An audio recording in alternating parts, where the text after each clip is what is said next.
बहुत समय पहले एक घने और विशाल जंगल के केंद्र में एक शेर राजा रहता था। उसकी सत्ता पूरे जंगल पर थी और सभी जानवर उससे डरते थे, लेकिन राजा के मन में कुछ कमी महसूस हो रही थी।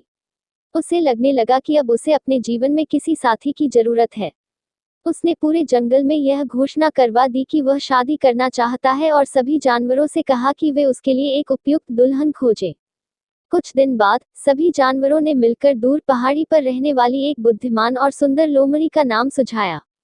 वह लोमड़ी जंगल में अपनी चतुराई और समझदारी के लिए प्रसिद्ध थी। शेर को यह प्रस्ताव पसंद आया और उसने तुरंत लोमड़ी से शादी करने का निश्चय किया।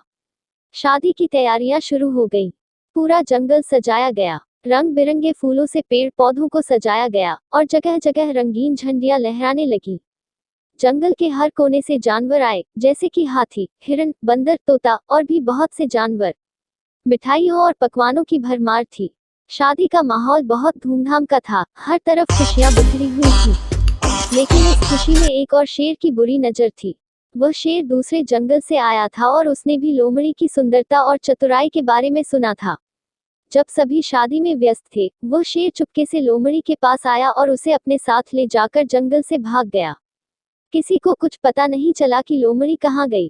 कुछ समय बाद शेर राजा ने देखा कि उसकी होने वाली दुल्हन लोमड़ी गायब है। उसने पूरे जंगल में उसे ढूंढना शुरू किया, लेकिन कहीं उसका पता नहीं चल पाया।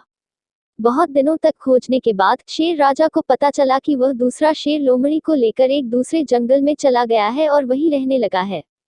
गुस्से से भरे शेर राजा ने तुरंत उस दूसरे जंगल की ओर रुख किया। वहां पहुंचने पर उसने उस शेर को ललकारा और दोनों के बीच भयंकर लड़ाई शुरू हो गई। दोनों शेरों के बीच की लड़ाई इतनी जोरदार थी कि पूरा जंगल कांप उठा। पेड़ टूटने लगे, जानवर डर कर भागने लगे और आसमान में धूल के बादल छा गए। घंटों तक चली इस लड़ाई के बाद आखिरकार शेर राजा ने दूसरे शेर को हरा दिया और लोमड़ी को वापस ले आया।